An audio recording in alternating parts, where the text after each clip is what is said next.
It's well known that our bodies change as we age.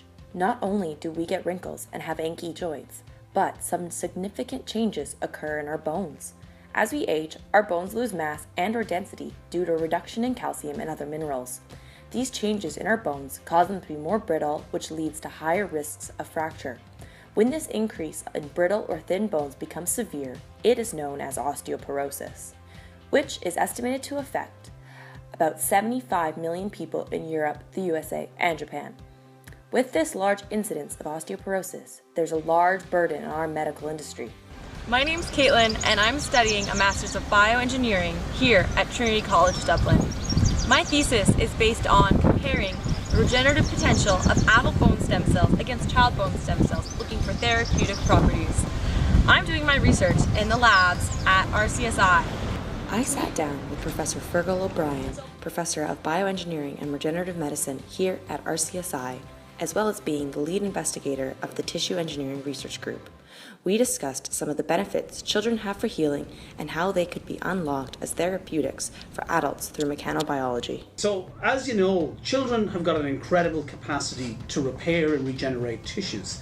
And unfortunately, as we get older, we lose this capacity to repair and regenerate our tissues. Now, bone is an interesting one because a child's bones, if they break, and kids break their bones quite frequently because they're climbing and running and jumping, they break their bones quite frequently, but they repair very quickly. And what we're trying to do is to understand more about the genetic pathways and the genes involved that control this rapid healing in children and why it's then lost as we get older. My research have to do with any of this? I could tell you, but that's kind of boring. So why don't I show you? Previously, bone marrow aspirates were taken from volunteers and patients here in Ireland. The mesenchymal stem cells were isolated. Taking these cells from various donors, we culture and grow them to be prepared for our experiments. While the cells are growing, I make two different types of gel substrates, a 10 kPa substrate and a 300 kPa substrate. When the cells are ready, they are seeded onto the gels and left to culture for another 24 hours to ensure that they are properly attached. 24 hours after the cells are seeded, the bioreactor is set up. The gels are carefully placed into a parallel plate flow chamber connected to a syringe pump and reservoir of osteogenic growth medium. The bioreactor runs for 48 hours by pushing and pulling fluid through the chambers to induce shear stresses on the cells. This has been known to induce osteogenesis for the cells to start to become bone forming. Next, the RNA is isolated from these cells and we can determine what effects the shear stresses in combination with the varied substrate stiffnesses have on the cells and if there are any new genetic pathways or proteins that are found to be key in the osteogenic differentiation process.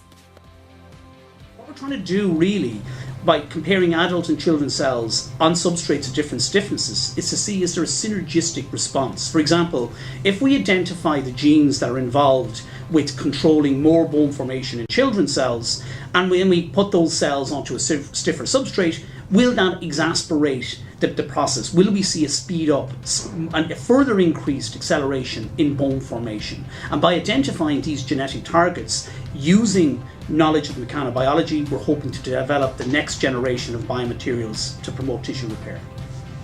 Our results from the PCR analysis are currently showing upregulation in the osteogenic factors ALP, bone morphogenic protein 2 and 6, as well as the osteogenic regulator RUGS2, specifically seen as significant in the child cells on the stiffer substrate with the fluid flow condition, which will confirm our hypothesis that children have an increased capacity for healing and bone regeneration.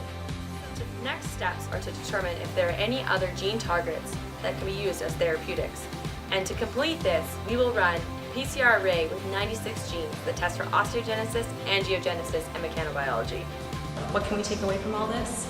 The work that I'm doing here to help discover new gene targets for bone regeneration may be part of tomorrow's solution for bone fractures and for osteoporosis to help improve healing and increase bone regeneration.